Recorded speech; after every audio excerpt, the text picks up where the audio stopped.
네, 오늘은 예루살렘의 멸망의 날이라는 제목으로 하나님의 말씀을 함께 나누도록 하겠습니다. 에레미야 39장의 말씀은 바벨로니아와 느부갓네살에 의해서 예루살렘이 함락당하는 말씀을 우리들에게 해주고 있습니다. 이전에 수많은 말씀들과 또 선지자들의 예언이 그대로 이루어지고 있는 상황을 보여주고 있습니다. 이러한 하나님의 심판의 때에 오늘의 본문이 더욱더 명확하게 보여주는 두 가지가 있습니다. 첫째는 바로 하나님의 확실한 심판입니다. 그리고 둘째는 하나님의 확실한 구원입니다. 오늘 본문의 앞장에 이었던 에레미야서 38장에는 하나님은 시드기야 왕에게 바벨로니아에게 항복하라고 하셨습니다. 항복하는 것만이 유일한 살 길이라고 하셨고, 항복하면 목숨도 구하고 예루살렘이 불타지도 않을 것이고 또 집안의 모든 사람들이 다 살아남을 것이라고 말씀해 주셨습니다. 그런데 시드기야 왕은 이러한 에레미야의 말을 듣지 않았습니다. 그리고 어떻게 하였습니까? 어떻게 됐죠? 2절 말씀 보니까 시드기야 제11년 넷째 달에 마침내 성벽이 뚫렸다, 이렇게 기록하고 있죠. 예루살렘 성을 포위하고 있던 바벨로니아 군대가 예루살렘의 방어를 뚫고 성을 장악하게 되었던 것입니다. 이제 그러자 시드기야 왕과 또 유다의 고관들은 모두 성을 탈출해서 도망하기 시작하였습니다.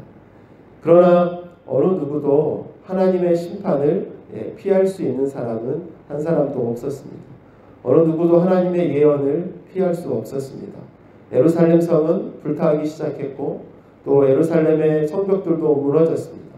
그리고 도망가던 시드기야 왕과 또 유다의 고관들은 다 어떻게 되었나요?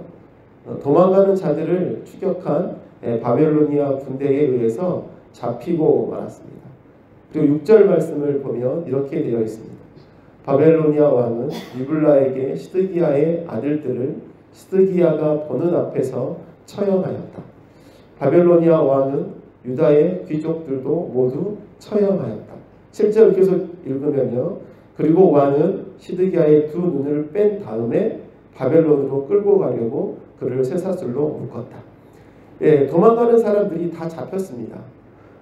고관들은 모두 처형을 당했습니다.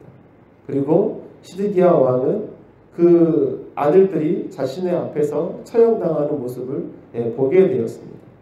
시드기야가 하나님의 말씀을 듣지 않았기 때문에, 하나님께서 알려주신 살 길을 버렸기 때문에 이와 같은 철저한 하나님의 심판을 당하고 있는 것입니다.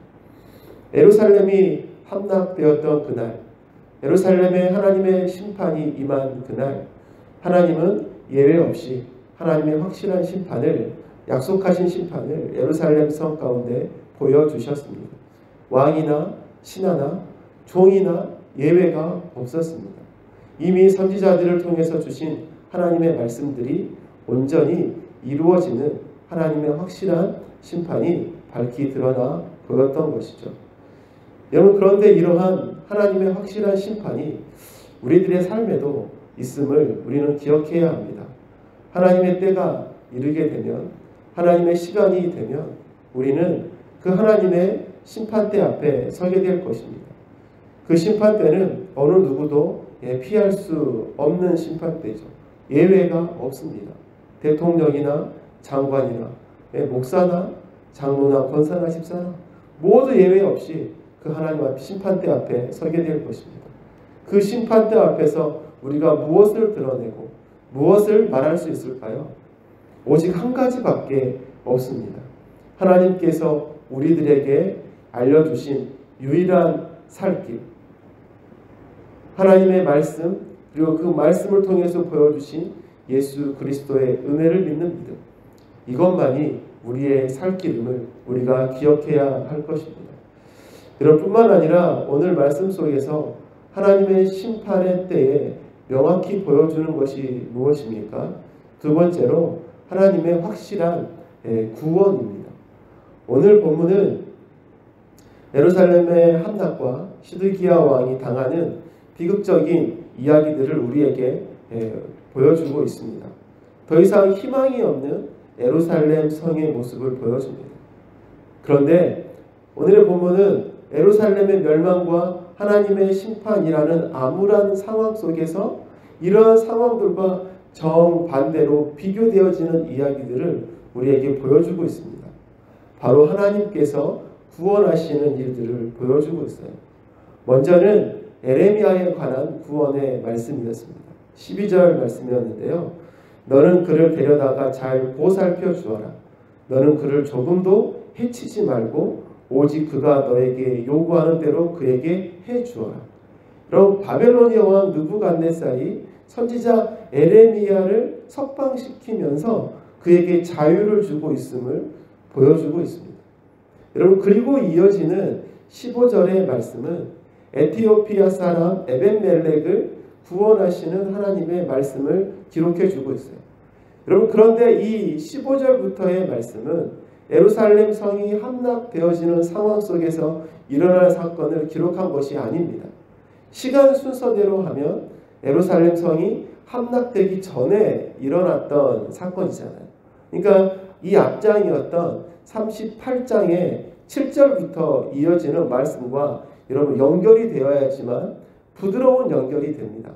그러나 여러분, 에레미야서는 꼭 시간의 순서대로 기록된 책이 아님을 우리가 잘 알고 있죠. 오늘 본문 15절에부터의 기록을 통해서 하나님께서 더욱 밝히 드러내고자 하시는 메시지가 있는 것입니다. 하나님은 에티오피아 사람 에벤멜렉에게 무슨 약속을 하셨습니까? 18절 말씀에 오히려 내가 너를 반드시 구해서 내가 칼에 죽지 않게 하겠다. 내가 나를 의지하였기 때문에 내가 너의 생명을 너에게 상으로 준다. 나 주의 말이다. 여러분, 에레미야의 석방과 구원에 대한 이야기 이후에 바로 이방 에티오피아 사람 에벤멜렉이라는 사람이 바벨로니아의 공격으로 예루살렘 성이 함락되는 그 상황에서도 구원을 받을 것이라는 하나님의 약속을 보여주고 있는 것입니다.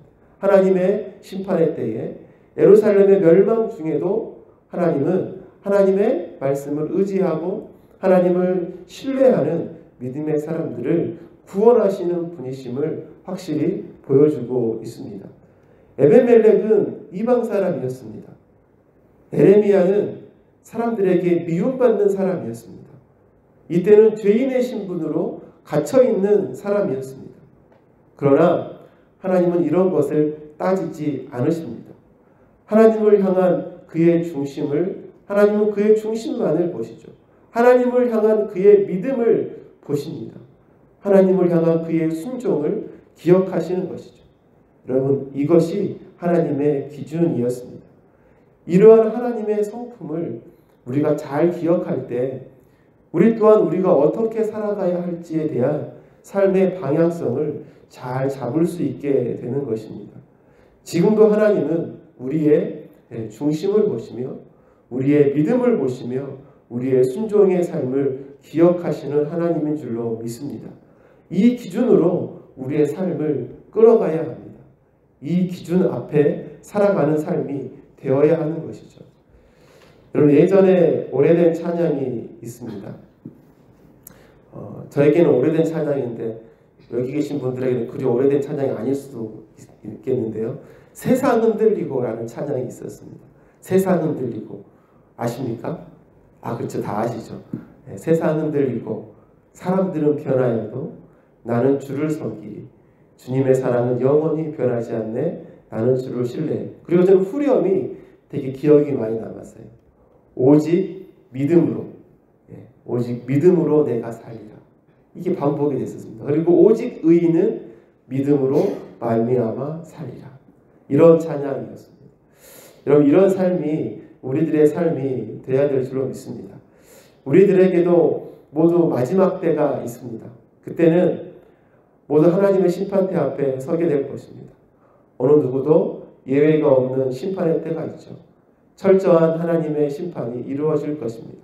그러나 이러한 철저한 하나님의 심판 이면에 하나님의 확실한 구원도 있음을 우리는 기억해야 합니다. 이 구원은 예수 그리스도를 나의 구주로 믿는 믿음으로 약속된 구원입니다. 이 믿음이 우리들을 하나님의 확실한 구원의 길로 인도해 주실 것입니다. 오늘 하루도 오직 의인은 믿음으로 말미암아 살리라. 내 오늘의 삶을 믿음으로 살겠노라. 여러분 결단하시면서 내 삶 속에 이루어 가실 하나님의 구원을 기대하시고 또 감사하며 살아가는 오늘 하루가 되시기를 간절히 소망합니다.